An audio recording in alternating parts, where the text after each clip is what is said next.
Good morning, everyone, and welcome to a Project Nomad Shorts. I wanted to take a minute to go over something that is very near and dear to my heart, and that is traveling with your firearm. This video is not to endorse or get into a gun debate. This is simply to say if you do travel, make sure you're safe. So the first thing that I want to cover is I want to go over the laws. I am not a lawyer. This is not legal advice. This is my process on how I check. This traveler's guide that I showed you earlier, now this is the 21 edition, so it is a couple years old, but it is a good place to start. The internet is a great resource. This book is very handy. You look at whatever state you're going to, and it will tell you what their laws are, how they view out-of-state permits. Some states consider an RV a vehicle. Some states consider an RV a dwelling. So you need to understand the laws and the distinctions between the two. I personally do have my concealed carry. Now I know recently Florida went to a permitless carry for residents in the state of Florida. That does not apply to a person without a concealed permit traveling into Georgia, for example. You still have to have that concealed when you're traveling out of state. One thing that I have done in the past, when I was moving to Florida, I called the sheriff's department. I called a non-emergency line and I said, look, I am moving to Florida. What are the requirements for my firearms? And they were able to lay everything out black and white. That's another option. If you're unsure, you're not able to find anything definitive, call the sheriff's department in a county where you're going to be staying, tell them what you're planning on doing, ask them specific questions. They'll be able to answer it. Of course, call the non-emergency line. Research online. If you're not able to find any good resources, there are other options. The second thing that I wanted to go over is how I travel. So if I go into a situation where I cannot carry, I have a safe for my pistol. Now this is a fairly simple safe. It's a lock, and you would put it under your seat, and you've got a very thick cable meant to hold your firearm short term while you run into a bank or somewhere that has a metal detector and you can't carry with you. You can put it under here, you can lock it, and then when you're done, you can put it back on, you can carry if you've got a dash holster or something like that. The next thing that I do when I travel, and this is a bigger option, is I actually have a larger safe that I carry with me. This stays in the RV.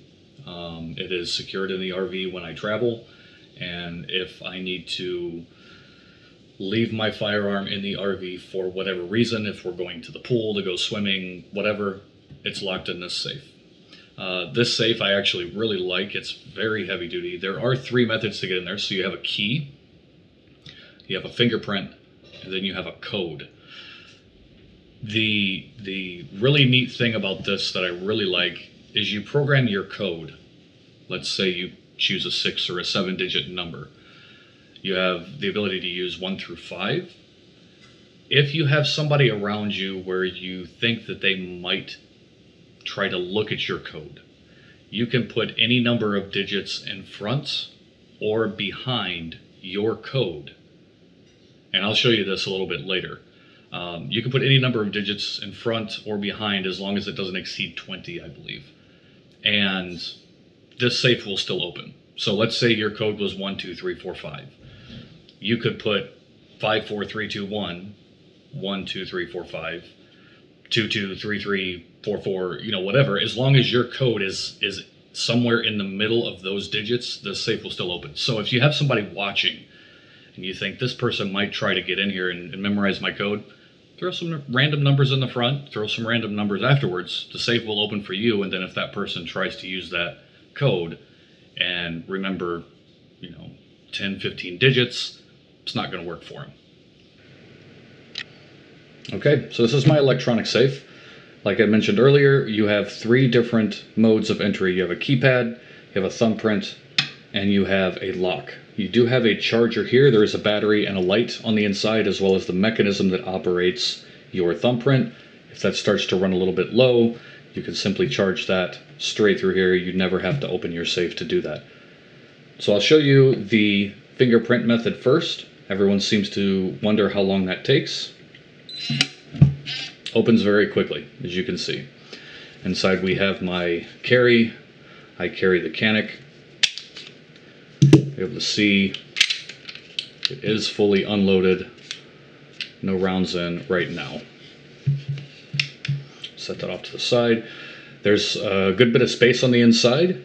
This Canic, it is a subcompact, but even with slide lock to the rear, you can see I've got enough space in there for a second weapon. Now I do have a Swamp Fox on there, so that takes up a little bit of space on my front sights, as well as my laser light combo here at the bottom. So the second way to get into this that I'm going to go over is your passcode. So because I don't know you, I don't know what you are going to do if you get my passcode number. So I am not going to put in just my passcode. My passcode is a 6-digit number. I'm going to put in several extras. So you press the OK. We'll do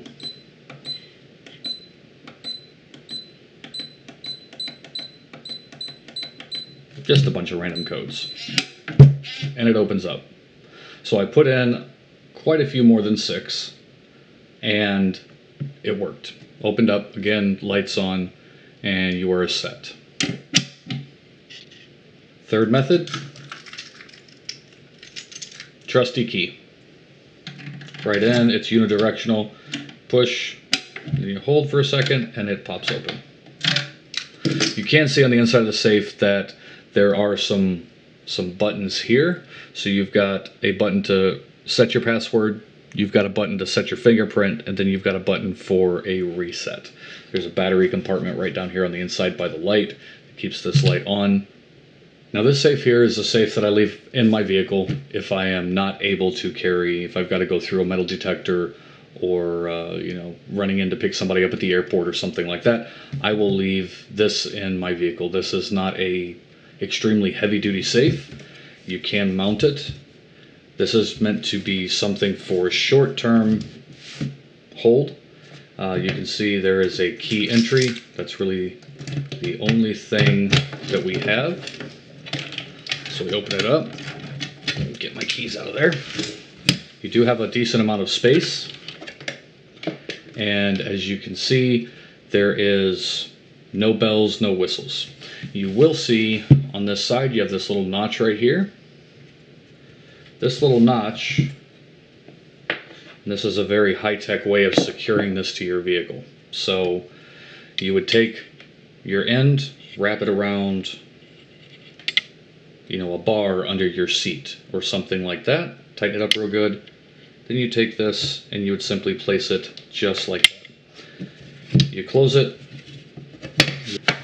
Give it some more pulse here on camera. This is not something that's going to stop somebody that is extremely determined to get in and they have some time, but this is a fairly thick, solid piece of metal here, and this cable is not something that's going to break or crack, or is something that's going to be cut very easily. So here's this traveler's guide to firearm laws of the 50 states. Again, it's a 2021 edition, so it's a couple of years outdated, but it does give me a really good starting point. So just walking through the process, if I was going to, let's say, you know, wherever, let's pick a state. You know what, let's do, I don't know, let's do Georgia, because that's where we were at recently. So if I am going to Georgia, okay, I can look here and I could see a lot of really good information right here on the checklist. So standard firearms and ammo, no permit required for possession or sale. Okay, semi-auto, machine guns, firearm law uniformity. There's a lot of really good bullet list information right here at the front. So a couple things, since I do live in Florida, out-of-state permit recognition. All right, so we see that conditional recognition of permits from other states, see page 65. So that tells me that they do allow certain liberties for people that do have concealed carry permits or permitted owners from other states. Another thing, vehicle carry by non-permittees, vehicle gun possession at colleges, K through 12 schools, duty to notify. Here's a really big one, RV carry while boondocking. Okay, so certain areas allow people to boondock, and they try to limit what people can do. Well, in Georgia, it says the lot owners may not prohibit guns in vehicles.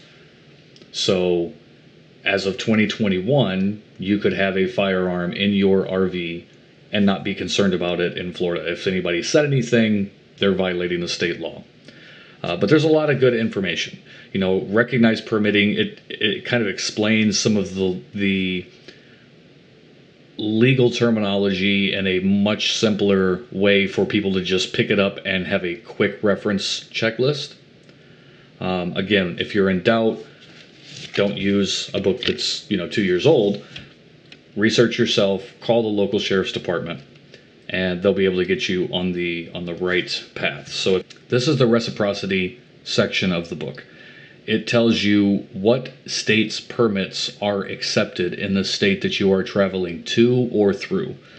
So if I look at Georgia, right here, they do accept Florida's permit, as well as several other states. So this is a good way to plan if you're doing a long haul trip. You're going to be on the road for 2, 3, 4 months. You're traveling from the East Coast to West Coast, whatever the situation may be. If you're traveling through multiple states, this is a good place to start.